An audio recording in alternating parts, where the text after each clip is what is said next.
This is the City Commission meeting, Monday, January 23rd, 2023. The time is 5:32. Would you please all stand for the invocation and the pledge? Dear Heavenly Father, we ask that you grant us the wisdom and the knowledge to make good decisions for the city tonight. We ask this in your name. Amen. Amen. I pledge allegiance to the flag of the United States of America and to the republic for which it stands, one nation, under God, indivisible, with liberty and justice for all.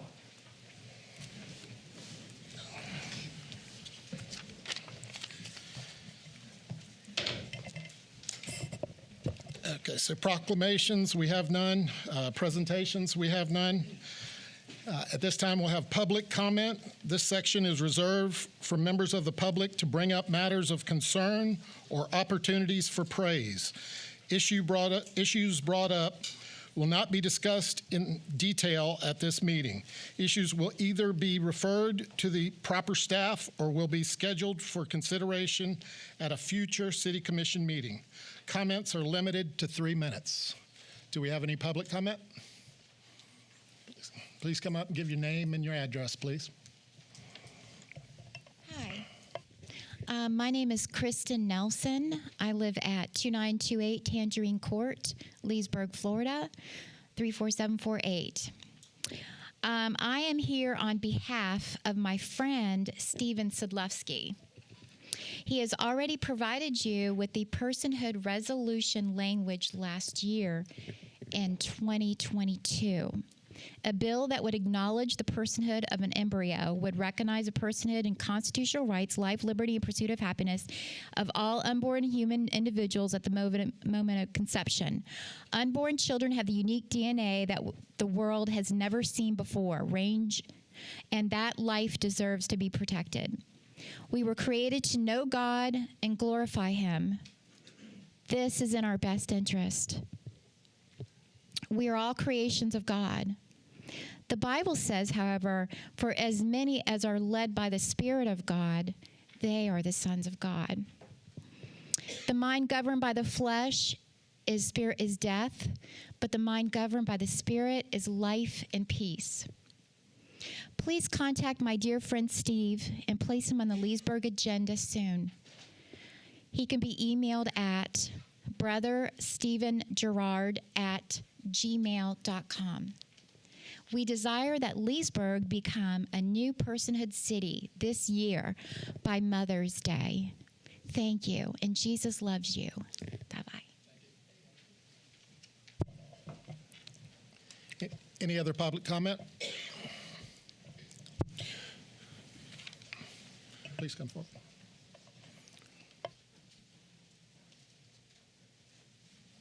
Again, your name and your address, please. Okay, my name is Wanda Cohn, and actually I live in Sumter County, but I'm the director of the Pregnancy and Family Care Center at 1306 High Street.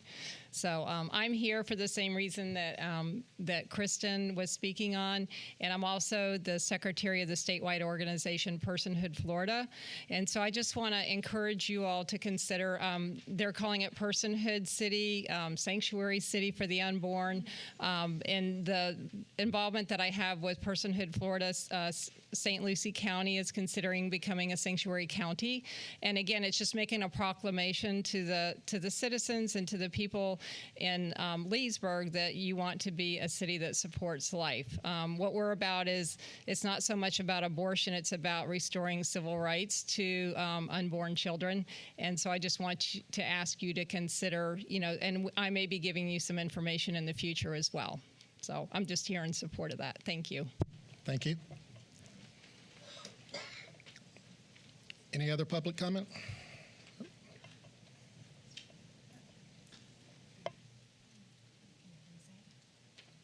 Hi, good evening. My name is Deirdre Griffin. I live at 10534 Holloway Drive in Leesburg, Florida.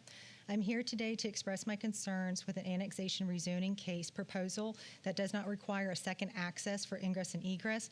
The case number is SPUD 22438, Anglers on Harris.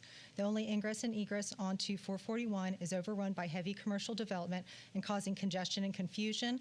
The inadequate easements are legally granted 21 feet and 18 and a half paved. The easements are merely a driveway. This will become a major safety risk due to the width, as well as the risk to pedestrians due to lack of sidewalks if another development goes in.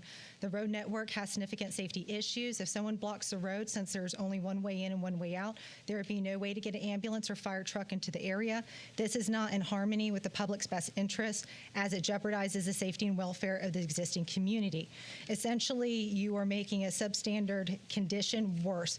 I believe the case should only be approved contingent that there is a second approved ingress and egress. I would also like to address my concerns with the mitigation of wetlands in the same case number. Mitigation is usually done when development is unavoidable. However, mitigation can be avoided, and this development proposal is unnecessary. There's no need to build 11 units 10 feet off of a marina wall or a pool and clubhouse in designated wetlands. The displacement of surface water from the development buying mitigation credits will have a negative impact on neighboring properties. Since the development sits on a higher elevation than the neighboring properties, there's no tangible way to protect them from being impacted by stormwater runoff and displacement. So thank you so much. I appreciate your time, and I hope you have a blessed evening. Thank you. Hey, Commissioner, just on that matter, the speaker brought up conditions about Angler's Cove. I think on first reading, you had some of those issues. You discussed those issues. They'll be before you again. Did that subdivision had to be transmitted to DEO? No, sir. Scheduled to go back on February 27th. For us, second reading? Yes, sir. So February 27th is, for the speaker, February 27th is where we'll publicly tackle those issues. You know, now that doesn't mean we'll tackle them to the liking of the speaker, but that means those issues will be talked about at an advertised public hearing. So you'll have a formal... Yeah, well, you'll have a formal public hearing on that matter, so those issues you addressed us with this evening, you can do during the public hearing at the time when they consider this subdivision, and it'll be heard. Dan, is it the 27th? So it'll be at the February 27th meeting for the public hearing. At 5:30 p.m. we start here. The person I'm talking to in the audience is Dan Miller. He's our planning and zoning director. So Dan, if you want to sidebar with them real quick out in the corridor, you get all your information from Dan, and you've still got another bite at the apple. Yes, sir. Okay. All right, thank you, John. Any other public comment? Seeing none, we'll move on to the consent agenda. Mayor, before we move to consent agenda, I'd like to bring up the fluoride treatment. I'd like to make a motion at this time. Certainly. Okay, I'm doing that out of respect to some of the audience people. So, because I was on the prevailing side, which was a no vote, I have the right to bring this back up for a vote. And I want to make a motion, first of all, to reconsider the vote on the fluoride. So I guess I'll make a motion to reconsider the vote on the motion to move forward with proposal for design and engineering services to add the fluoride injection system. Do we have a second?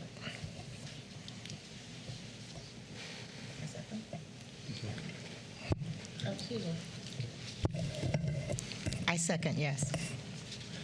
All right, let's have discussion. This was unadvertised and without a quorum. I don't think that's appropriate. Grant? Yeah, did you- yeah. So that just at a full disclosure. So Grant and I sidebarred with Mr. Peterson before the meeting, and Grant will give you. There's two questions that are posed in the ordinance. I'll let Grant speak on that, but it's how you reconsider, the actual fact of reconsidering, and then once you have reconsidering, then it's how do you move forward with the topic matter. So the topic matter is, does the city pay? I think it was $81,400 to Dewberry to start conducting the engineering work that would add fluoride to the city's water. So, Grant, opine. Yes, sir. The procedurally, Section 2-39 of the code allows a member of the prevailing party to bring a motion for reconsideration of a matter that did not pass. either at that particular meeting or at the next commission meeting. So from the perspective of the code, the motion's timely, the motion's appropriate. The second aspect of that would be, if that motion passes, then there could be a motion to approve that particular contract. That matter would be by resolution as opposed to ordinance, so that would be appropriate to move forward as well. Again, if, in fact, the motion on the table at this point receives an affirmative vote. There is a quorum present for tonight's purposes, so a majority vote of the commission would be the prevailing vote if, again, well, it would be the prevailing vote on either motion. I mean, the bottom line is I'm flipping my vote. We all know, we know where everybody stands. So I was, one of the reasons. Okay with what, you okay with what Grant had? Okay. And one of the reasons I went off with Grant with our city attorney was ask if I could even make a motion for no additional debate, but that was a little bit controversial. So so I have made a motion. It's been seconded to reconsider. Any more discussion? Yeah. Roll call. Commissioner Berry? Yes. Commissioner Peterson? Yes. Commissioner Eastman? Mayor Burry? Yes. So now I'd like to make a motion to approve for the city to move forward with design engineering services to add fluoride injection system to the water. So this is just for engineering services. We will have another swipe at this when it comes back for full approval, but I do want to move forward. And so just for the record, for Andy's purposes, Commissioner Peterson wants to approve the resolution number, insert number, Andy, that was rejected at the last meeting. 6C1. That's the item number. Yes, from the last meeting. But there's a reso number on okay, it. okay. But Andy will put the resolution number in the motion, and then that will approve the Dewberry contract, which was about $81,200. Okay, thank you. Thank you for that clarification. And that was for design only. Yes. So construction so we would move forward into design, and we'll report back to the commission accordingly. And then the next time this item would be spoke again when we bring a construction contract to you. Thank you again. And we need a second. Did we get a second on the motion? I second the motion, excuse me. Thank you. Discussion on the motion? Roll call. Commissioner Peterson? Yes. Commissioner Eastman? No. Commissioner Berry? Yes. Mayor Burry? Yes. Okay. Sorry about that. You should be no. Okay, we'll move on to the consent agenda now. Routine items are placed on the consent agenda to expedite the meeting. If the commission or staff wishes to discuss any item, the procedure is as follows. Pull the item or items from the consent agenda, vote on the remaining items with one roll call vote, and then discuss each pulled item and vote by roll call. Are there any items anybody wants to pull? 5C3. I'd like to pull 5C6.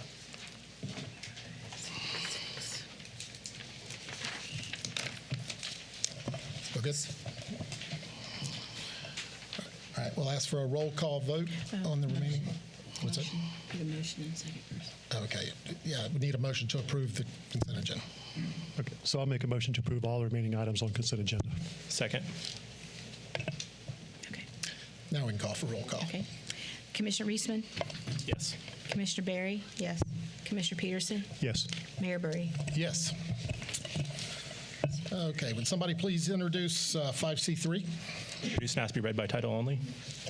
Resolution of the City Commission of the City of Leesburg, Florida, authorizing the mayor and city clerk to execute a quitclaim deed between the City of Leesburg and the Community Development Corporation of Leesburg, Inc., transferring the real property described therein and providing an effective date. I pulled this item, and I'd just like Al to give a brief breakdown to the community of what this is about. Okay, what I did forget was alt key numbers, but maybe I can. Do you have them written down? Oh, right here. Okay, here we go. So I can do this right off the top of my head. Okay, so Chairman of the Board, Reverend John Christian, also former City Commissioner Christian, requested back in just this past December that the city consider giving 3 parcels of property to the city. Those 3 parcels are identified in the quitclaim deed what you're dealing with. I'll get into those in more detail.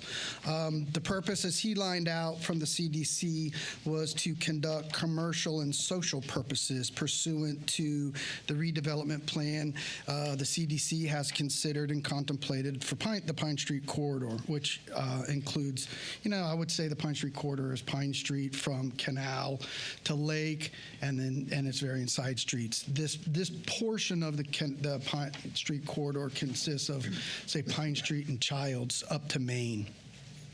With that being said, the city, I want to say pursuant to the 1995 decree when that was done, the city entered into an agreement with the CDC to construct it, amongst other things. But a part of that consent agreement is that the city will work with the CDC and the downtown Leesburg CRA to prevent racism and issues that got us involved with the Pine Street issues with the hospital and all that kind of thing. And so there was some settlement issues, and we've kind of lived by that intent. In more recent years, since that was struck, we've had an accord with the CDC for, I think, the past number of years where we've traded several different lots and these type of things.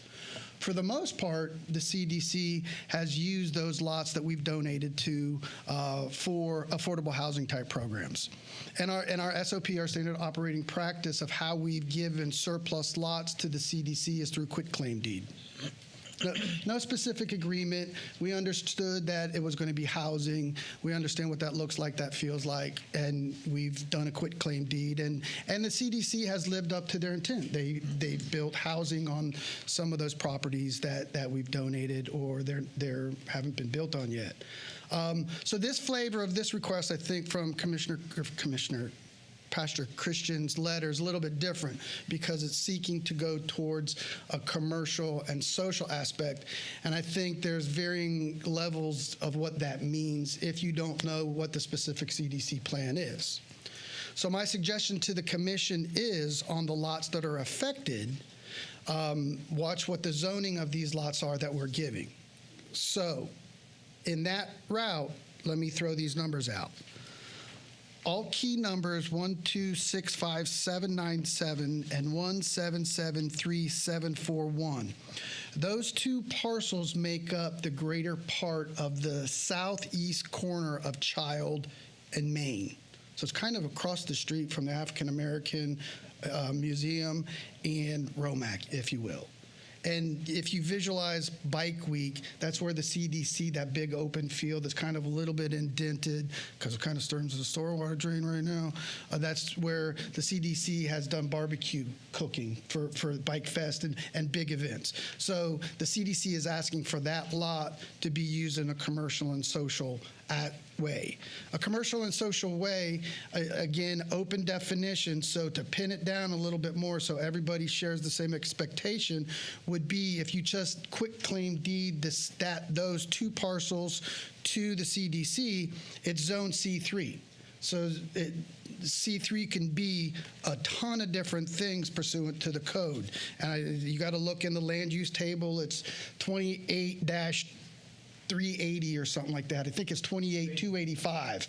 And there's the chart, so you got to go down C3, and it's like 8 pages long. So everywhere there's a P, that means that's a permitted use. So permitted use in C3 can be single-family residential, multifamily residential, industrial property, warehouse property, storage property. So it could be a ton of different things. I think the intent of the commission and the intent of the CDC is that they want to do commercial social things, which is retail business, which is, I don't have the code, restaurant stuff, and there's like a personal services. So those are 3 uses that are permitted in the C3 classification. So my suggestion would be is that you dedicate that you give quitclaim deed the property to the CDC, but you say you have to do, as it's zone C3, you're limited to these 3 items of C3, which are the personal services, retail, and restaurant. That way, it's not going to be housing, it's not going to be a storage shed, but those 3 sections of the C3 code works with commercial and social aspects of the CDC, and that portion of Pine Street and Childs is more commercial in nature and not residential. So keeping them in that scope of the C3, I think accomplishes that. You know what's going there, a restaurant, a business. Parcel 392493 is actually zoned R3 right now. So if you gave that to the CDC through a quitclaim deed, they actually couldn't put a restaurant on that lot. My guess is they want to link all these parcels together to have one nice big development one.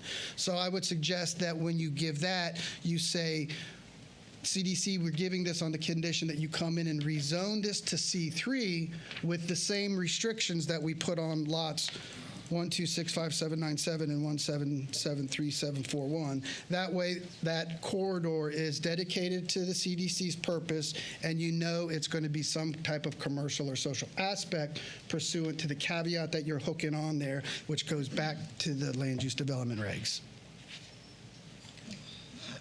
Clear as mud? I thought that was really super clear, actually. Could we get the applicant to come up and make sure that's okay if we make a motion to amend it? You know, want to make sure that's good with you guys before we. Good afternoon, Mr. Mayor, City Council, and staff, residents here. The Community Development Corporation wants to go on record to say that we are partners with the City of Leesburg. We're not here to do anything that be adversarial with the city's master plan, and Mr. Minner has hit it right on the head. That's our purpose for that quarter. When it came to build affordable housing, you know, I was one who said, no, we want commercial development on Pine Street. And what we have done on Pine Street, we actually have a business who are already operational on Pine Street, and we look to continue on Pine and go down Mike Street as well as Child. So we want to see Pine Street something that will complement the swimming pool and make that community a better place to do business. So we are in 100% agreement with what the city manager has proposed on tonight. Thank you. Thanks. Question, please, Yes, Mayor. ma'am. Pastor Christian, Yes, excuse ma'am. me. Would the CDC development be willing to rezone to a C3? Yes. Okay. We're willing to work with the city. Of course, if you tell me C3, we're going C3.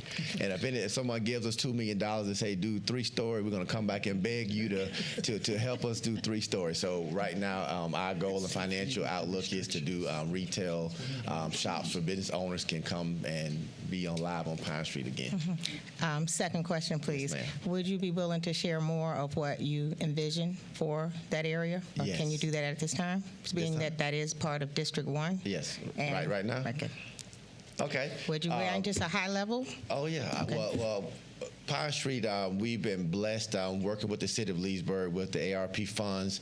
The City Commission contributed $750,000 to the CDC. With that $750,000, we actually remodeled 9 units on Snow Place. They're all up and running. They all fill.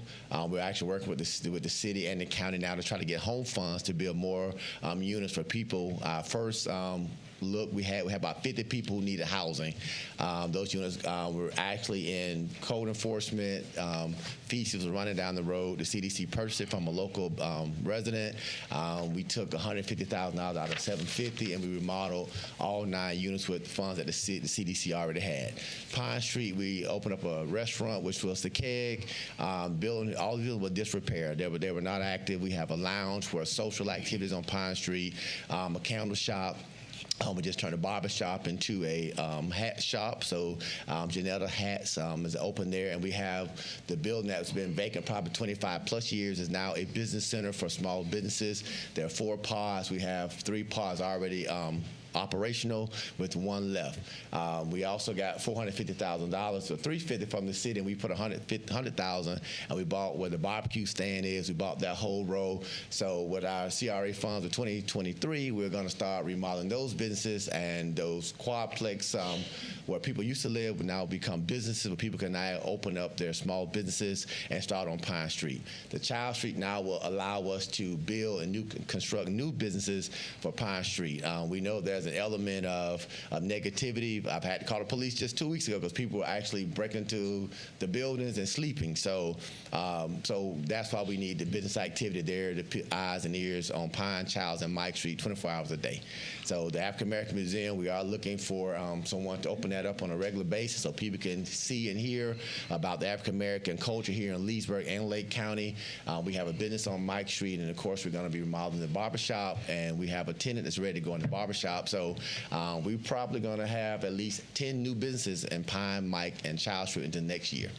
Okay. Pastor Christian, excuse me, sounds great. I'm ecstatic about the possibilities and the growth. But again, I was asking, what do you envision for the 3 lots for parcel 1 at the 126579 and the 1773741, and the third one that's going to be of willingness to rezone to C3? Well, we hope to have small retail businesses, which of course we would have to build from ground zero. So of course our hands are kind of full on Pine, so we're going to finish Pine Street, work on Mike, and then our future vision will be to build, construct retail, not residential, retail, commercial on Child Street. So we're looking at 3 small businesses, or if we can do more, we'll do more, but it'll be small retail shops on Child Street. Okay, and what kind of time are we talking as far as time frame within the next? I would say in the next 3 years, we should be ready to go. And that will allow us to finish Mike Street, finish Pine Street, hopefully get money from home to finish No Place. And of course, now with this new addition, Childs, that would be probably our 3rd project work on. But we feel 3 to 5 years, we should be ready to start construction. If the city has any funds you want to help us jumpstart it, I mean, we're willing to take any help you guys can get us. But of course, we'll be here looking for grant funding from the county as well. So that's kind of our plan. Is we have a multifaceted with housing as well as commercial. The commercial was what will fund and help us do the other social projects that are very much needed in our community. As we know, we have a very vast group of people who are underemployed and unemployed. So we are working with several social agencies, providing job opportunities. Even with Cotton's Kitchen, we've been able to work with Cotton's Kitchen to employ young African-American men who need job opportunities. So the CDC is able, once we own it, we're able to reduce rent and allow people to have a business who normally wouldn't have a business on Pine Street and in the city of Leesburg. Any more questions? Would you be open to tabling it and then coming back and asking for each property individually when you're ready to move forward with that property? I would prefer that if you guys would vote tonight so we can move forward. I mean, if you want us to come back and do a more formal presentation on everything the CDC is doing, we're more than happy to do it. But, you know, we're just like Habitat. When they came 2 weeks ago, they had 3 acres of land. They didn't have a plan. They didn't know what they were going to do, but you gave them the land. So we're here as the CDC asking for those same 3 lots, and we're telling you we're going to agree with everything the city asks us to do. So we don't see a reason to table or postpone this proposal tonight. Pastor Christian, speaking as the Commissioner for District 1, yes. I would like to be able to be more aware just to be more in line with the plans as far as each parcel. And right now, you're generalizing and giving what is expected. I would like to be more specific for each lot, if possible, for each parcel. No problem. Would you be willing to share that information as it comes, sure, that we can vote accordingly versus just voting in general for commercial property? So I'm trying to understand. So you propose the CDC to come ask for the lot and say specifically this lot A is going to be for a beauty shop, and then yes, give us that lot. Exactly. Okay. You know, and that's no problem. The only problem we have is when you do development, to get one lot and then say it's going to be a builder lot. I mean, when you start working with the city planning and zoning department, they're going to say we need a sidewalk down the whole road. We need water, sewer. We need those type of things. So when you're doing the development, it would be hard for us and almost uneconomical for us to build one lot at a time with a commercial development. We would propose that's why we asked for the 3 lots, because we have The Durden building, which goes from Mike Street all the way to Child Street, that lot goes all the way down. So it's very difficult for us to build one lot at a time in a commercial. A house is different than a commercial development to build.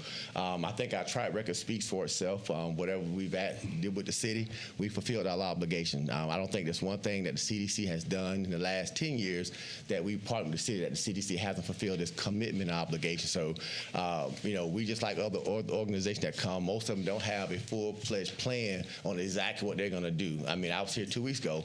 Habitat got 3 acres of land. I still don't know what they're going to do. I don't want us to be treated any different because 3 acres of land is commercial right behind Burger King, and we say housing, but we don't know what they're going to do. Nobody asked them to bring a plan. Nobody said postpone it and bring us your site plan. You don't know. So I think we should have the same consideration, whether it's District 1 or District 2. We're telling you we're going to adhere to the city's recommendations, whatever you ask us to do. No housing, commercial, we're willing to do that. So I think we could be considered this similar as we do other nonprofits, if not more, because we do have that federal consent decree that says the city should work with the CDC. I'm all in agreement with all that you just said. I would just like to be able to know what the plans are as District 1, Yes, and I ma'am. think that's only fair as a new commissioner coming on board. However, it's nothing of a question or integrity or anything. I'm sure that you will and you are doing the right thing. It's just communicating the information. And we have any time that you would love the CDC, we welcome the opportunity to come and give you a more detailed approach of what we have done, what we're doing, and what our plans are. Of course, as we're saying with Snow Place right now, it's 9 units are already ready. People living there. We're asking for the county to give us $1 million to build some more. I can tell you today we want it, but the county says no, we won't build anything. So I don't want to give you any false hope that we're going to do something tomorrow without having the financials to make that happen. We are a nonprofit. What we do, most of our rents are below market rate because we want to help people build their business on Pine Street. Let's remember, I did the Black Heritage Festival on Pine Street for 15 years. Every time someone came to our city, they simply said, what's going on with those ugly buildings across the street? This CDC, in partnership with the city, sold land, bought all those buildings, and now all those buildings are renovated because of the CDC. Nothing knowing it was intentional for us in partnership with the city. So, we believe that in our partnership with the city, and Commissioner, Mr. Minner was correct.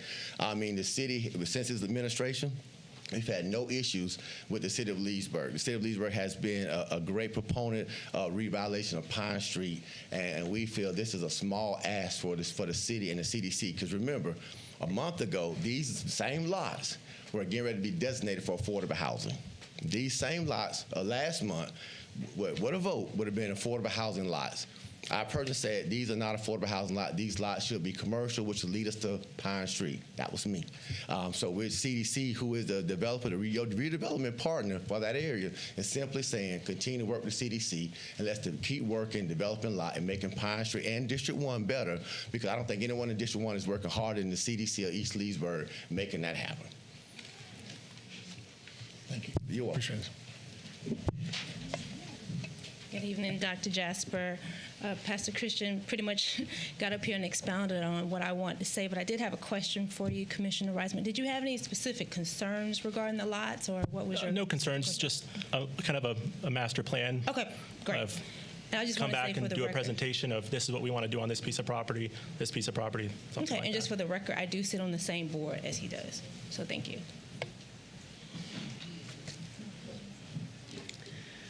Good evening. I'm Betty Stevens Coney, 33605 County Road 468. Again, I am so proud of my city of Leesburg. And I guess it's because I've been here so long and I've been able to see the progress of all of us working together, and we are continuing to do that. I am so proud to see and to hear City Manager Al Minner mention the consent decree. Sometimes we act as though the consent decree is a bad word or phrase or thinking. No, it's not. It's liberation, it's freedom, it's a recommendation for us to work together, particularly in these times. And as far as the city of Leesburg, we are so proud to be doing that. And I wish I could say that for the other entity, which was the hospital. If we could get the hospital to be as, to operate in a spirit of solidarity and coming together, we would see even greater things happening in the city of Leesburg. Also, part of the lots that are being discussed and we will be developing is in the vicinity, as Pastor has said, of the Durden Law Firm. Now, that area is a historical area. So with the CDC being in possession of these lots, we will then have the opportunity to include in some of these businesses that we will create to possibly use the name Durden Law Firm. We would like to establish always a recognition of our icon citizens of yesterday as well as today. So the preservation of who we are as a race, a preservation of who we have on the shoulders of whom we stand and develop. That's what we're about, and that's what the CDC is about as well. I would conclude by saying the CDC stands on its record of development and trying to establish a better Leesburg. Also, it was at our last CDC meeting that we discussed more of a coming together, and it was specifically discussed that we would ask Commissioner Berry to come to one of our meetings to establish, am I right about it? We have a pastor, Reverend Daniels, who says that all the time when he's preaching, am I right about it? So, yes, so Commissioner Berry, if you haven't gotten that invitation yet, I would extend that invitation tonight. Thank you. With love. Thank you, thank you. Thank you. And all due respect, Ms. Coney, may I please add, I'm just asking as part of District 1, and I'm so proud of all that has been done and still will be continuing, is that you bring the information back so that we can see and know what's going on at each parcel. That's all I'm asking. Thank you. Okay, thank you. Well, what's the history of this property? And I guess to be more specific, did we take this back through code enforcement? I don't know. Okay. Okay. I don't know how the city gained ownership of those parcels. I mean, where I was going with that question was, I guess I'm ready to give it to the CDC and let them maintain it, is where I was going with that question. I was assuming we took it through a code enforcement action. Okay, so we have a resolution on the floor. We've discussed a potential amendment to that resolution. We've discussed possibly tabling that resolution, and also, so do we have any consensus as to which direction you guys would like to move in? I would like to state or I would like to make a motion to move on, move on tabling, getting the information as it occurs, and be given opportunity to know what's going on as things are determined. Knowing that it will change, that's possible, but you have to have some type of plan or an idea of what you're expecting. No? Okay. So do we need a second? Well, if that's a motion to table, that supersedes the motion on the floor. And so your motion to table would need a second. Yes, sir. That's correct. I'll second that. So now you vote on tabling the request. Okay. Roll call. Commissioner Berry? Yeah. Commissioner Peterson? No. Commissioner Reisman? Yes. Mayor Burry? No. So the motion fails. So now you're back onto the original motion, which is to approve as is. Right. We didn't have a motion to start with. Yeah. Well, there you go. So we need a motion.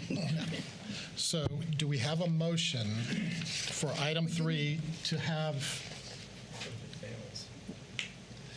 the tabling They failed? introduced it, and then Alan started discussion. Okay. So So there's not a motion on the floor. there's not? We went right into discussion without a motion. So we need a motion on the floor as it's written. But can we get a motion on the floor that would include the C3 restrictions that we wanted on the property? So at least going forward, the CDC knows what they would have to change. Can we Well, amend the item? I would like to amend them. I would like to make a motion to the amend for parcel 3921439 to allow that the CDC note that we would be rezoning to C3 Okay. for commission. Can I say your motion for you? Yes. And if it's wrong, just Okay. let me out. So Commissioner Burry is making a motion. Barry. I'm sorry. I'd like, It's hard. I would like. You're getting me on vowels, and I'm dyslexic to begin May I, with. So come on. may I repeat my motion to be clear? No, I think, Okay. so where you want to go, where Commissioner Barry wants to go is to approve the gift of the lots to the CDC. Yes. With lots 1, 2, 6, 5, 7, 9, 7, and 1, 7, 7, 3, 7, 4, 1 to have a restriction pursuant to the land development regulations that C3 in this area can only be used as defined by the use categories of personal services, restaurants, and retail sales and services. Further, in granting parcel 3921439, that the CDC immediately move to rezone the parcel to C3 with the same aforementioned restrictions, and we'll waive the fees on rezoning because it'll be easy and it's a nice thing to do. I think that's what Commissioner Barry's motion is. Okay. Second. Just for clarification, that's without like a presentation? Without the presentation? Yes. Second. So we've got a second on the floor. Any discussion? I still would like to see a presentation of what the lots would be used for. I support the CDC. I think they do great things. I'm excited about Pine Street, but I can't support it without a presentation. Any other discussion? Roll call. Commissioner Peterson? Yes. Commissioner Reisman? No. Commissioner Barry? Yes. Mayor Burry? Yes. Now do we need to? Now you're on. You're good. That's done. We're done. Yeah. So you've given those lots to the CDC through a quit claim deed, and the resolution will have the restrictions. So we'll get with Grant to figure out how we memorialize that outside the city record. Okay. But it's memorialized in the city record. So your next item is 5C6. So would someone please introduce item 5C6?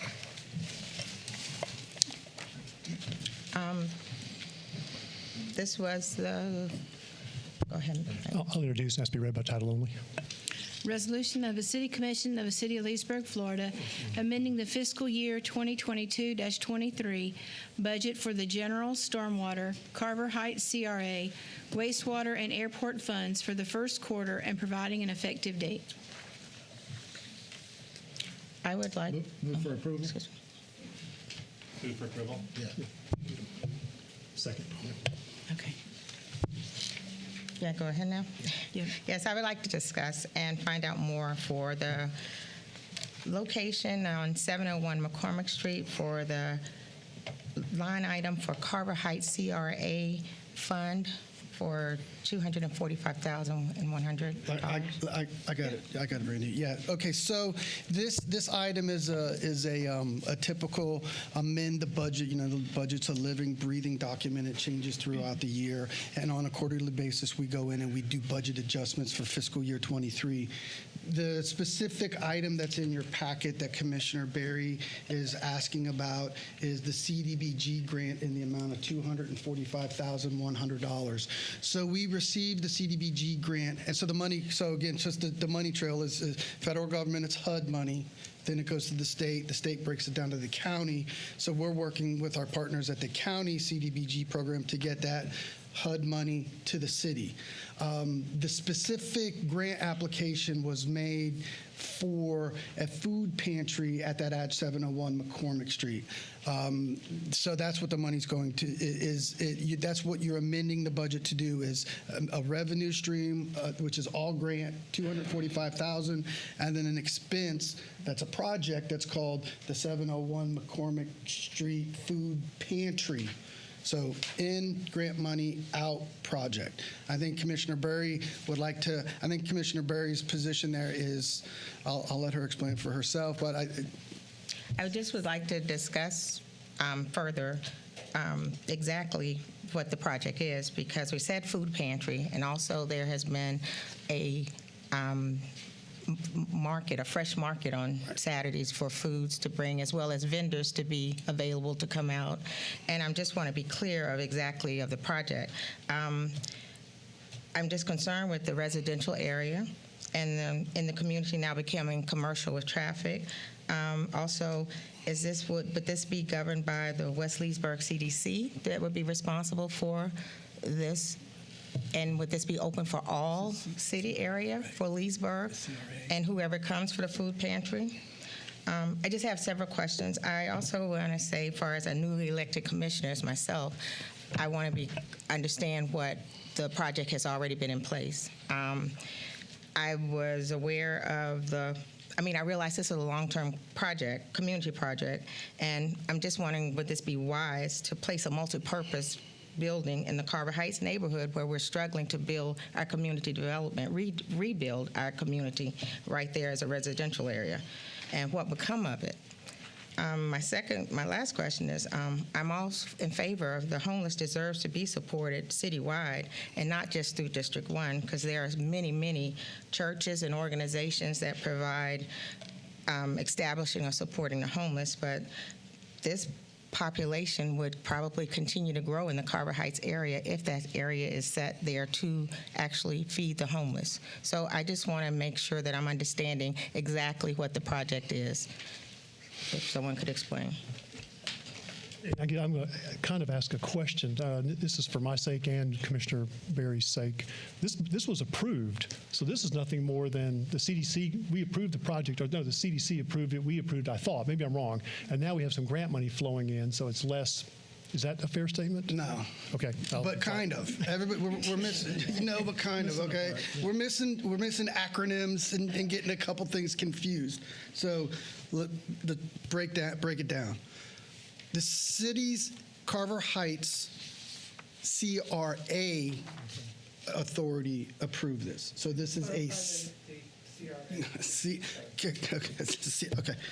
A CRA is a community redevelopment agency. A community redevelopment agency is promulgated by the state statutes, whereby an entity locates blight. You want to tackle blight, you target it, you declare it, you set up projects, you then capture a TIF, incremental revenue. Those incremental revenues go into the district to fight what you're trying to fight, which is blight. In this case, the Carver Heights CRA has established this. This action item that you have is you, the City Commission, as a governing body, is approving your modification to your fiscal year 23 budget. Who manages the project is now going to be the Carver Heights CRA, not the West Leesburg CDC. Okay. The West Leesburg CDC is a not-for-profit agency that's similar to the Leesburg CDC, but they are not the managing entity of what would be the food pantry. There has been several different concepts floated, and I think the term food pantry has negative connotations that automatically mean homelessness, like a homeless food bank. Like, for example, there's places where the homeless go to get a hot meal. That's not typically a food pantry. The best definition I can provide of food and I'm not going to use the Christian church one, that's a food pantry, but the Christian church also has a facility where the homeless goes in and gets a hot meal. So a standalone food pantry, good example is that one over in Mount Dora on 441, like across the street from the Dairy Queen. Lake Cares. There you go, Lake Cares. So that's the concept to be put at this resident at McCormick Street. The CDBG money is going from the county to the CRA fund, and then the $245,100 goes to fix up the residents to make it function as a food pantry. Then anybody who's needy or anybody who visits a food pantry can visit that, whether you're a resident of Carver Heights or South Leesburg or Silver Lake, or, there's typically no ID checks, it's whoever needs that. So that's the concept. It's been mixed with, again, homelessness, and it also, there's been talk about a farmer's market at that location. So kind of the final thing the CRA board dealt with was food pantry. So my suggestion is for Commissioner Berry, if there's concern, as well as this body, if there's concerns about that project, my suggestion would be, and remember, a project has many lives. So just because you approve it here in the budget phase doesn't mean it's getting done. Just like with the fluoride thing you guys just did. You guys approved the contract to design fluoride. That's still a long step away from the design contract from coming. That's how we've operated since I've been here on just about everything we've done as far as a big capital project. It's got those phases. Concept phase, design phase, construct phase. So we kind of moved from concept phase when the CRA said, hey, let's get that grant. So we got that grant, and now this body is amending the budget to reflect that we're in receipt of the grant. That doesn't mean you go forward with the grant. So if there's concern from Commissioner Berry on exactly this project, my suggestion would be approve it as it is in the budget. We got the county on the hooks for $245,100 with no contribution. Take that money. Okay? So say yes, and it's in the books as the food pantry. And if Commissioner Berry wants a little hold on it, I did really good up into that one right there. Now you got to give me more than 2 meetings, and I'll be there. And I still do this on the phone. It's like 9 years of change. And remember, I'm a Frostburg State graduate who went to Frostburg, and we partied at the red house that got painted. And so for 1 year we partied at the red house. It was red, and then when I was a senior, we were still calling it the red house when it was white. So things die. And I still call DCA, not Department of Economic Opportunity. But I think we're on the same page. Okay, so my suggestion, Commissioner Berry, would be approve it. You've publicly noted that you want to hold it till I get you now more information. So anything on this, we will not spend a penny of this grant money without coming back to this body for approval.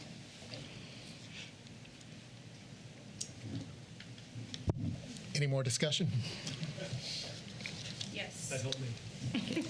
Hi, Dr. Erica Jasper. I am a member of the Carver Heights CRA board, and I sat on this board, and we did approve this when Ken was the housing director. The purpose of the food pantry, so to speak, was to help aid and alleviate some of the issues that's going on in the Carver Heights area. There are not just homeless people that are in need of food, but there are a lot of low-income families that are in need of food. There's a lot of people in that community, and also, too, in addition to that, we have received the $250,000 grant money from the county. And I think it would be a slap in the face if we were to return that money back and not use it. And then it will also cause issues in the future if we were to ask for substantial grant money in the future. So I think it's wise and it behooves the commissions to go ahead and approve this for the quote-unquote food pantry. And also, too, we wanted to encompass the fresh food market as well with this project. That was one of the projects that I presented to the CRA board during that time.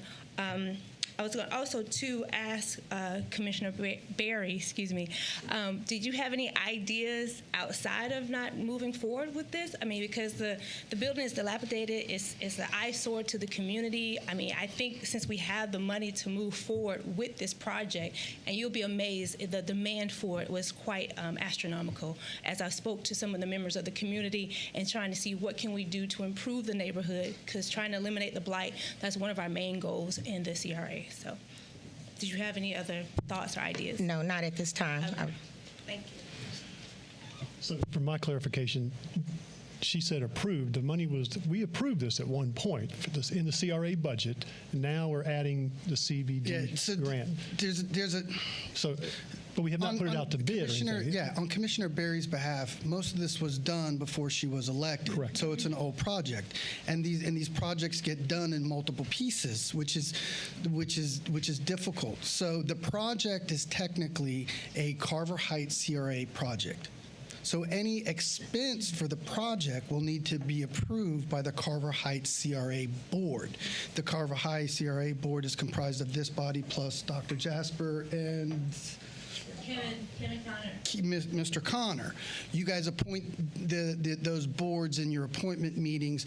Those two appointees, Mr. Connor and Dr. Jasper, are still serving the terms that you appointed, so they're still the correct representatives. So the body then, and will have the CRA body will then have to vote on an expense over $50,000. So what Commissioner Berry is asking for is go ahead and approve the grant, questions on what that looks like, because it's a new project to her. So she's asking that any approval of monies doesn't go directly to me, but she's just saying bring that back to the body for a discussion. Yes. So that will be done, based on her request. I think that's a reasonable, obligate you. And this body is dealing with it because you're amending the overall city budget. So there's a spend component, which is the CRA board, and there's an overall review component, which is this body, because the CRA is embedded in your annual budget. Other questions? Roll call. Commissioner Eastman? Yes. Commissioner Berry? Yes. Commissioner Peterson? Yes. Mayor Burry? Yes. Okay, we're moving on to the public hearings and non-routine items. We'll start with the second readings of ordinances. Would somebody please introduce item 1 and 2 for discussion, please? Introduced and asked to be read by title only, please. You want them both read together? Yes. Okay. 6A1, an ordinance amending the future land use map of the comprehensive plan of the city of Leesburg, changing the future land use map designation of certain property containing 11 ± acres from City of Leesburg low-density residential to City of Leesburg industrial for a property generally located west of Flatwoods Road, north of Castine Road, and south of Parkway Boulevard, lying in Section 29, Township 19 South, Range 24 East, Lake County, Florida, and providing an effective date. 6A2, an ordinance of the City of Leesburg, Florida, changing the zoning on approximately 11 ± acres from City of Leesburg R2 medium density residential to City of Leesburg PUD planned unit development to allow for the development of a 5,000 square foot office and 40,000 square foot warehouse facility for metal structures / carports for a property generally located west of Flatwood Road, north of Castine Road, and south of Parkway Boulevard, lying in Section 29, Township 19 South, Range 24 East, Lake County, Florida, and providing an effective date. As these are quasi-judicial issues, if Grant would please swear in anyone who wants to give testimony. Yes, sir, Mr. Mayor. If anyone in the audience, including city staff, is present tonight, wishes to provide any testimony on either of these items, 6A1 or 6A2, if you would please stand and raise your right hand so you could be sworn in. Do you swear or affirm that all testimony you'll give tonight will be the truth, the whole truth, and nothing but the truth? I do. All right, thank you very much. And Mr. Mayor, these items may be discussed together, but you would need separate motions on each one. Right. Thank you. Dan, could you come up and just give us an overview? Thank you, Mr. Mayor. Dan Miller, Planning and Zoning. This is for a new warehouse building. There's a successful business on Griffin Road, Metal Structures Company USA. They want to move over to Flatwoods Road to increase their ability, their output. This is contains 11.84 plus or minus acres. They're proposing approximately 45,000, I believe, was divided up into 5,000 in office and 40,000 in warehouse-type uses. Has the standard PUD conditions of the dark sky lighting and the irrigation controls and 35% open space. Normally in industrial, we don't do that, but in this case, we decided to go with it, and it worked. Of course, the St. Augustine grass and everything like that. But bottom line is it keeps a successful business here in Leesburg. Mr. Mike Rankin is here from LPG if you have any specific questions on that.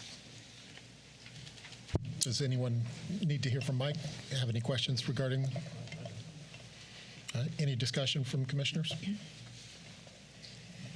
All right, we'll need to vote on them separately. So we'll need to. Okay. Do we have any other public comment? Seeing none, we'll go ahead and vote on item, let's see, this is 6A1. Okay, we're going to go ahead and vote on 6A1. We'll need a motion to introduce. Yeah, motion to approve. Second. Okay, motion to approve 6A1, yes. Roll call. Commissioner Berry? Yes. Commissioner Peterson? Yes. Commissioner Eastman? Yes. Mayor Burry? Yes. I'll make a motion to approve 6A2. Second.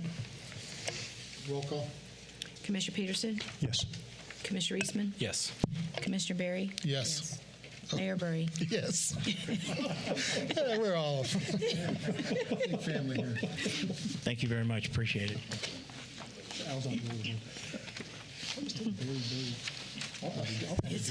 Okay, we'll move on to first reading of ordinances. Would someone please introduce 6B1?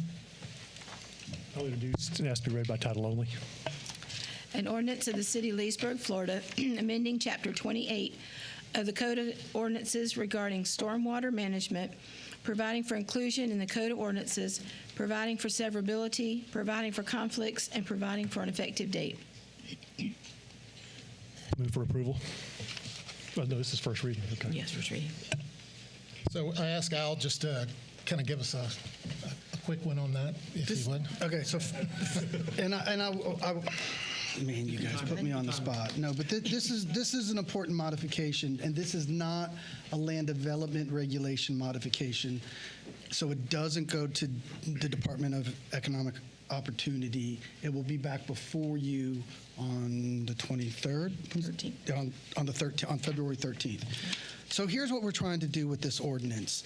We're trying to, as you guys know, we have a lot of approved residential subdivisions out in the community. And in the past, there's a lag between when that stuff actually gets developed and when you approve it. But in recent days, that lag has been a lot quicker. For example, the McElroy subdivision is now Eagle Tail under construction. Lake Denham Estates came in, I think in 16 or 17, and now it's developed. Romack Ostrander came in, and it's now under construction. And so what we are seeing in that is a little bit of a lag behind how the city can help existing residents cope with development that's around them. And some of the issues that developers get into is that they are forced to do development standards like silt fence and clearing, but we don't enforce that. That's a St. John's issue. And St. John's is just not an agency that's set up to be grassroots. They'll promulgate that you have to have a silt fence, but there's not a St. John engineer or inspector that's going around making sure developers put up their silt fence. But I can guarantee you when the silt fence gets busted and a resident who is off-site gets affected by that, it's the city who responds to that.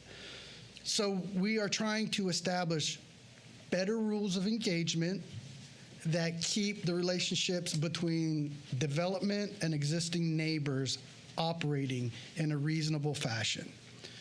The issues where we see this the most is in our stormwater management practices. So we give you that big ordinance with the red line version of it, but there's basically 4 sections that we're trying to address where we've had these issues in the past and we don't want to fight them again. And I'll spell those out for you.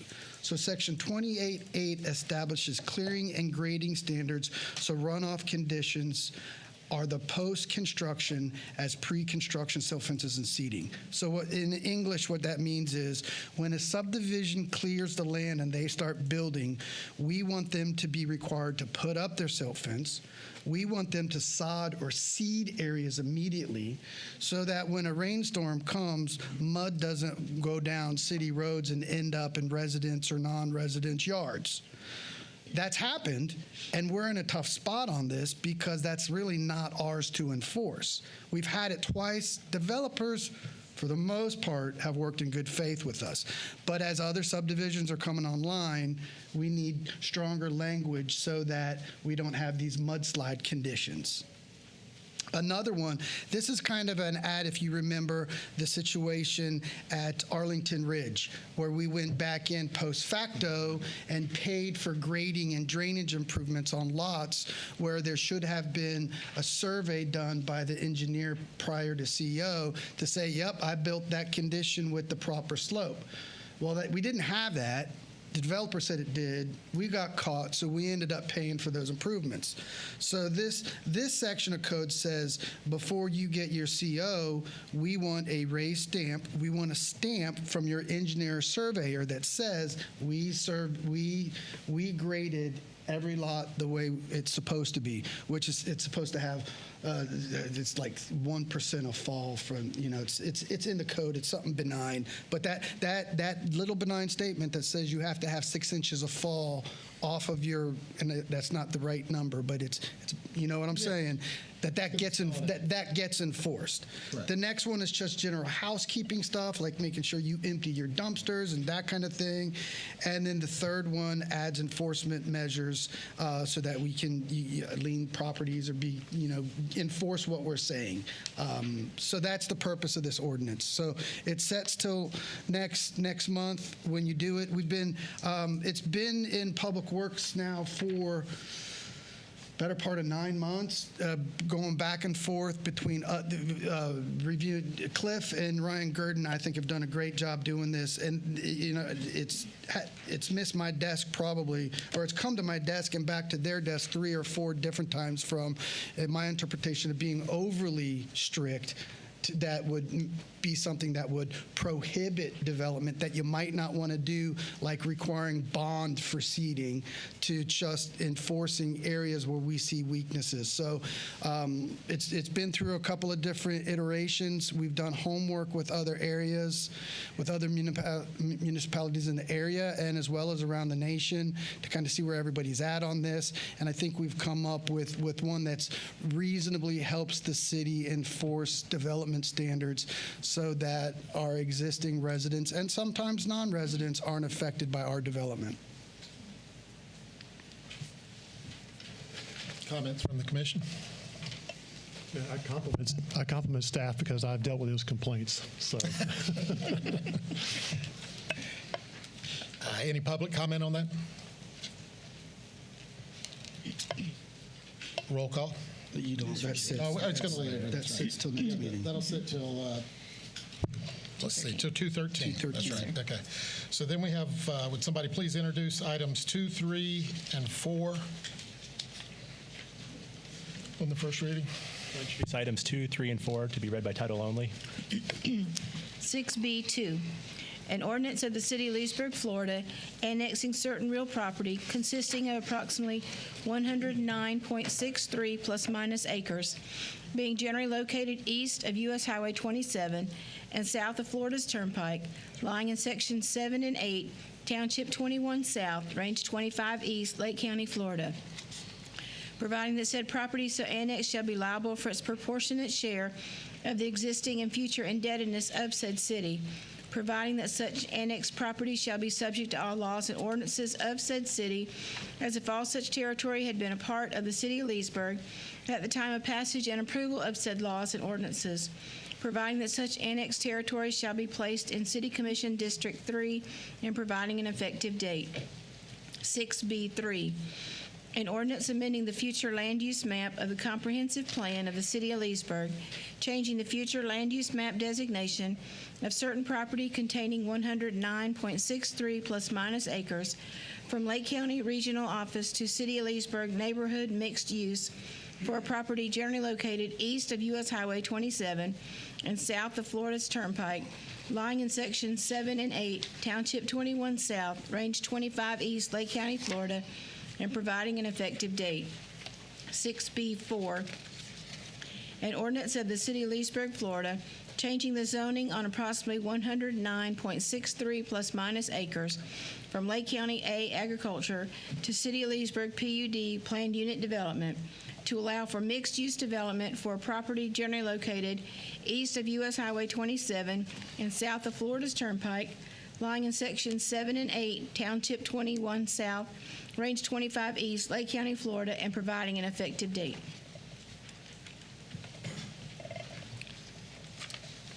Discussion? Discussion, if anybody have any questions or? We're good? Mr. Chairman, excuse me, Mayor, I'd like to give you the introduction and then make a couple of minor changes if that's Sure. okay. This is the Blue Cedar project. It's an annexation, large-scale comp plan and rezoning located on the east side of US 27, south of the Florida Turnpike, and south of Blue Cedar Road is down there where the new medical complex is at 27 and the Turnpike. It would go from Lake County Regional Office to City of Leesburg neighborhood mixed use, and the zoning would go from Lake County Agriculture to Planned Unit Development. It's got 109 acres plus or minus 315 units and a density of 2.8 units an acre. The request is for 118 townhomes, 140 single families on 50-foot lots, and 48 single families on 55-foot lots. So you end up with 118 townhomes and 188 single families.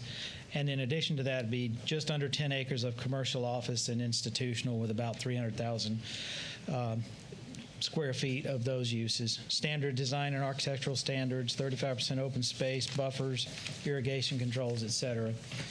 Standard PUD on that. Plus some two recreational areas that total about 2.3 acres. In talking with the representative of the project, we'd like to make a couple of minor changes to this packet so that, because this is the first reading, so you'll see it at the second reading. Number one is replace the facades that are shown in Exhibit D. They brought in some nicer facades, so we'd like the opportunity to replace those. On page 2, there's a minor reference to an acreage that says approximately 109 acres. They wanted to be exact of 109.62.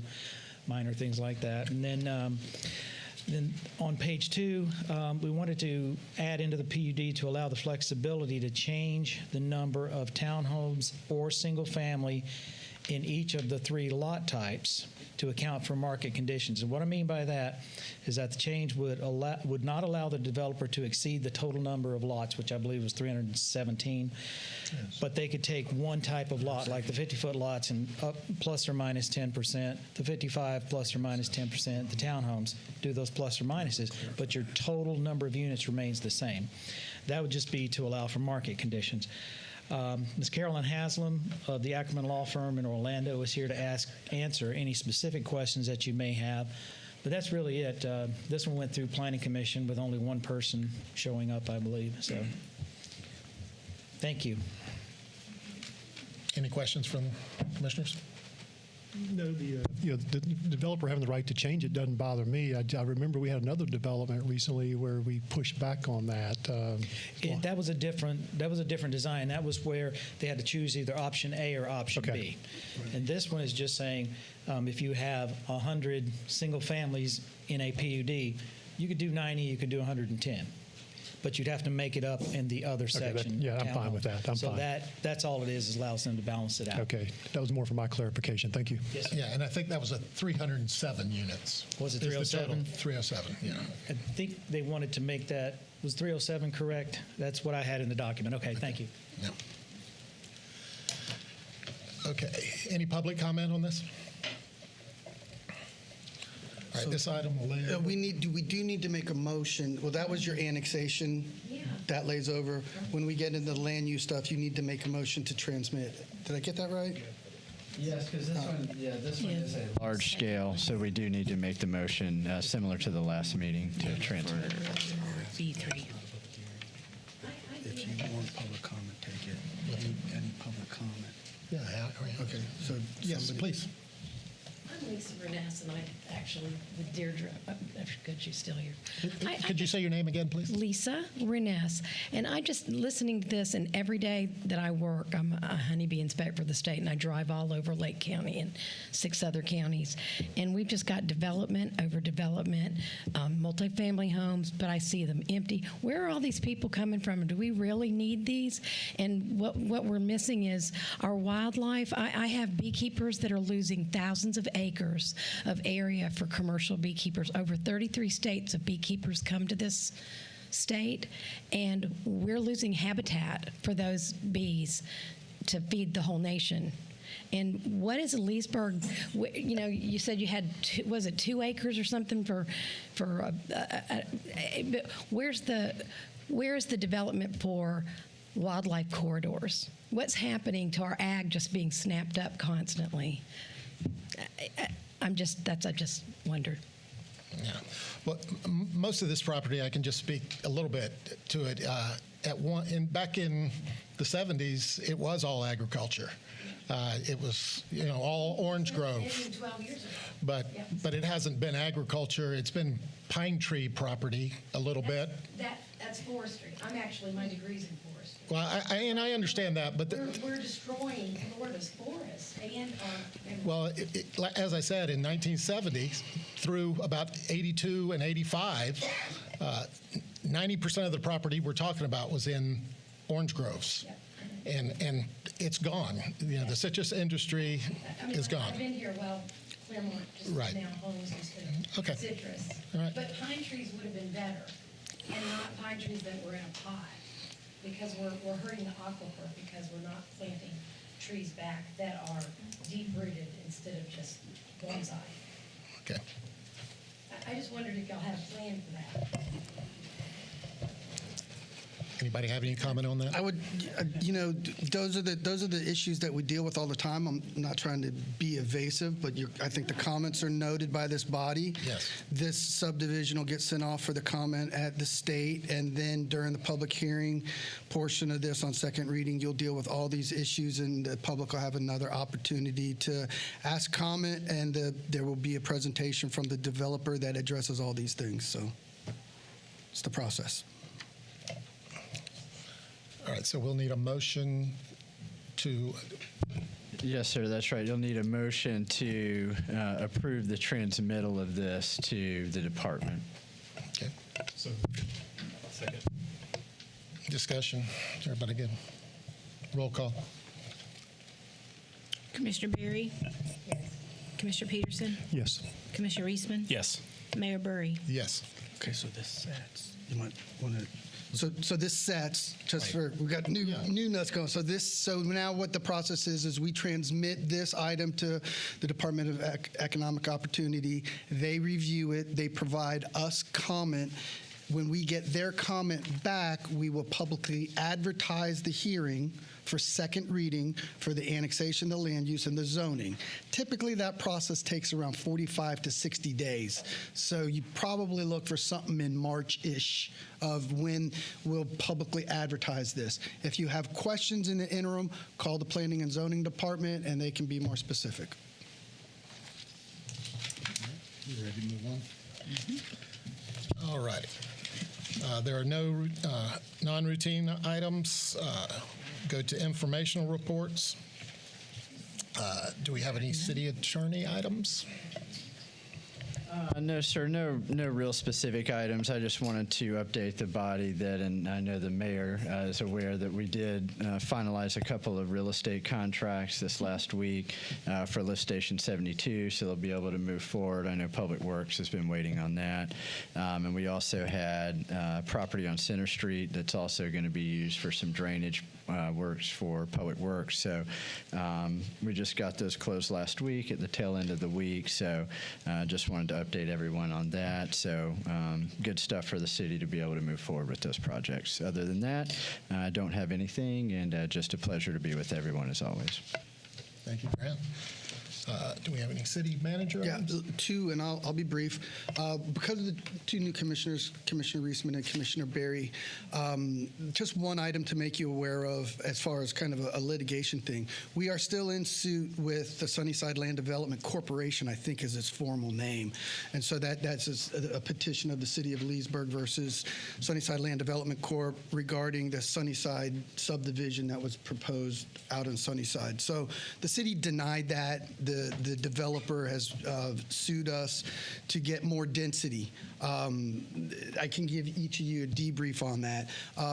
But when you sue a city on these land development issues, it's a writ of certiorari. So, and there's a little bit different process, which is basically you go through a mitigation thing, then you go through a rehearing stage, and then if there's no settlement out of those two things, then it ultimately does go to court. We did do the mitigation, or we did the arbitration phase back in August, was that? Maybe September. We didn't get an agreement from there, and both sides then agreed to move forward into the rehearing phase. Now, in the rehearing phase, the special magistrate or the mediator serves as the judge on that, so it won't be a commission action. But email traffic is starting to go back and forth now. We actually thought we were going to have that rehearing set up for February. It looks like that's probably getting now pushed back to April at the developer's request. So as soon as we have that rehearing date for you, we'll let you know. So that continues. That does continue to move.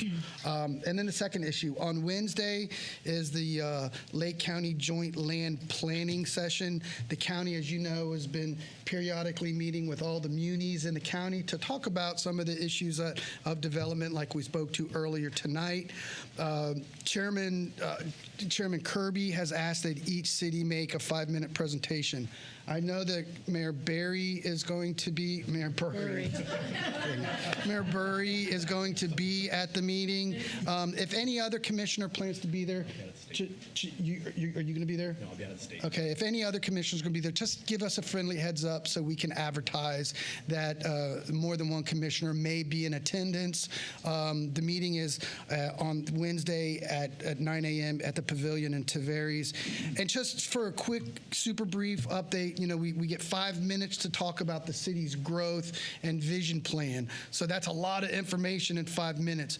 Our plan will basically be a 5-pointed plan. I think the important things we would want to tell the city commission, the county commission in 5 minutes is a brief, high-level recap of the agreements that we had in place with the villages. We want to tell them that it's important for us to continue to do SOP, standard operating procedures, which means keep our taxes down, keep good cash amounts available, and make sure we continue to maintain our utilities and provide for municipal services like police and firemen. We have a comp plan provision that they need to know about, I think needs to go in there. And the strategies, I think, of the comp plan revision are how we're going to be tackling blight, and that we're going to have a rural protection area. I think the county should hear about that, as well as some of the new PUD things that we've done that bring on a little bit more green incentives. I think we need to talk with the county about South 27, which is basically a recap of what we talked with the developers about a week ago. And then on the fun stuff, I think we've had a real big move of, we're the lakefront city, and your capital expenditures have been emphasizing sports marketing more. So I think it's important to remind them about all the successful capital improvements we've had, like the Venetian Gardens, the Resource Center, the swimming pool, the Pine Street Corridor, but also tell them we've got some new concepts coming forward that by and large the City Commission has approved, like the trail concepts, but more importantly, the marina concept and some of those monies you set aside with the ARP money, the rectangle field concept, the Susan Street concept, and how that fits in with hopefully future improvements at Sleepy Hollow. So we've got Diamond Field events and we've got rectangle field events, and that really feeds into our sports marketism to bring more people and heads and beds and promote Leesburg. So that's kind of the concept. I did it in less than 5 minutes, so it'll probably be about that quick there. Perfect. Quick question. You mentioned South Highway 27. Are you going to bring up roads throughout this area? I'm going to do it as fast as I can, and I did it. It took me about 20 minutes to talk to the developers, but I got a picture of those things. We've got these issues in South 27: fire services, roads, water, and the 3 issues. So those 3 issues I will bring up to them as quick as I can. Okay, I think you know where I was going. You and I have talked. Just being sure we're getting our fair share of the dollars for future roads with all our growth. Agreed. I assume that'd be in there. I want the public to hear that too. Thank you. All right, roll call. Commissioner Peterson, Nothing tonight. Commissioner Barry, Commissioner Reisman. A couple things. I'm getting a lot of calls about a contract. I'm assuming it's CenturyLink. They're digging up people's yards, not putting things back properly, leaving big rocks, and so I'm passing that info along. Yeah, and let me address that for the body, because that's a big deal. So if you recall back once upon a time, I think it was Commissioner Roebuck brought the attention. Lumen/CenturyLink is doing a major fiber project in northwest Lake County. It really spans from Fruitland Park all the way kind of down here to Dixie. At one point, they wanted to attach a new fiber line onto our utility poles. We said no.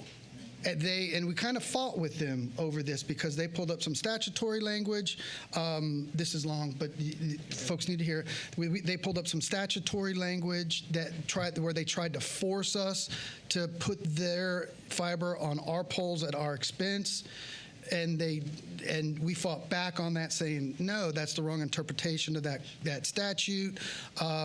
So our cost is our cost, and we had a pretty big cost. Almost it was a 7-figure number. I can't remember off the top of my head, but it was multi-millions. So they obviously didn't want to pay that. So we suggested, why don't you underground? So you don't have to attach to our poles.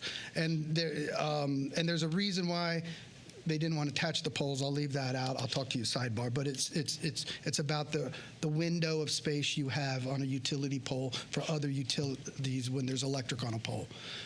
We suggested they underground. They agreed to that, so they've moved forward with undergrounding.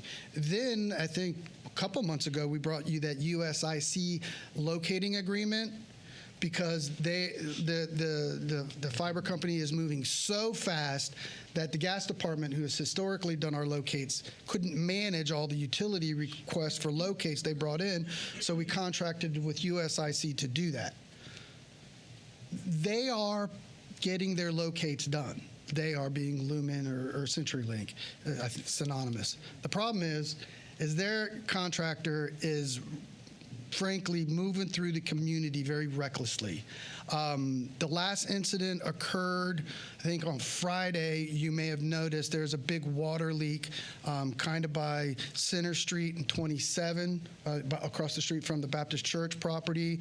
So we had located our utilities in that area. They were working north to south fashion on the west side of 27, and they literally bored through about a 12-inch water main. That was located. Okay, that was located. That water spill caused collapse of our road, and it started to undermine 27. So since it undermines 27, what's in it doesn't mean it's not safe to drive on, folks, but it does need to be fixed, and it needs to be fixed at the contractor's cost, not our cost. We didn't cause this damage. So with that, and hearing some other stories, I've got a list of about 12 water sewer issues where they have hit our water and sewer pipe. Bob in the gas department is going to give me a list of where they actually hit some gas mains, and we're going to have a little bit of a meeting, because the third issue is they haven't functioned like us. We're typically, we're not perfect, but typically when we do a project like this, we'll put a hanger on a door, we'll knock on a door and say, we're going to be in your front yard. They haven't done that, so that's the derivative of the complaint that Commissioner Reisman had. So long story short there, that's what's going on. I'm going to pull together all of these incidences with was it located, wasn't not located, and I believe all of them are located. This is about what your fixed bill is going to be, because we've been absorbing all these for right now, but we will pass that cost on, trust me. And we're going to say, you guys need to work a little better, or you need to cease, and you're going to slow it down. And so that's the conversation to come as a result of your comment. Thank you, Al. Next one is I would like to get with the CDC, if you would be willing to get with me. I would like to meet with you guys and hear your master plan and walk the properties, and so we can continue that good partnership. Lastly, I know the CFA board is wanting to do this. I would like to see if we could direct city manager to get with their president to see about doing a joint session to discuss future things, if you guys would be okay with that. I believe I'm appointed as liaison to the Center for the Arts. Or was that reassigned? Did you? That was okay. reassigned. You are okay. I was going to take that responsibility, but maybe let Commissioner Berry handle round one. Or do you want all the commission there? I would like all the commissioners, a joint session. Okay. When do you want to do this? See if the city manager would get with their president, and I know they had proposed a date, but I'm sure he'll get with us March, I think it's 9th, but I don't know how that works with everyone's schedule. So if city manager could get with them and then get with us and then see if that date works to do a joint session. Let me choose my words carefully here. We need more information on the Center for the Arts. Is the information going to flow before that meeting? Yes. Okay. With that, yes, I'd be glad to meet. Yeah. And that's where I was going. I wanted to know what the meeting was about and wanted more substance in the I think meeting. there's information that the city needs to know. Okay. And I will schedule it so that information is present at that joint meeting. Okay, thank you. Is the March 9th the only date available? Or is that the They're open to other dates. That's what they just proposed. But if Al can get with them and get a couple dates and then get with us, and we can go from there. That's all for me. Thank you. Mayor Burry. Yeah. Really just one thing. In you guys' email, there was a FMPA weekly email that Pam sends out. In that packet, there's a presentation done by a gentleman named Robert Bryce that talks about the energy problems that the state of Florida is undergoing, and it just underscores the same information that Al has given to the public, but especially our new commissioners. It would be a real good synopsis of when somebody asks you about the electric bill and why it's what it is. It's a lot of really good information, accurate, good information.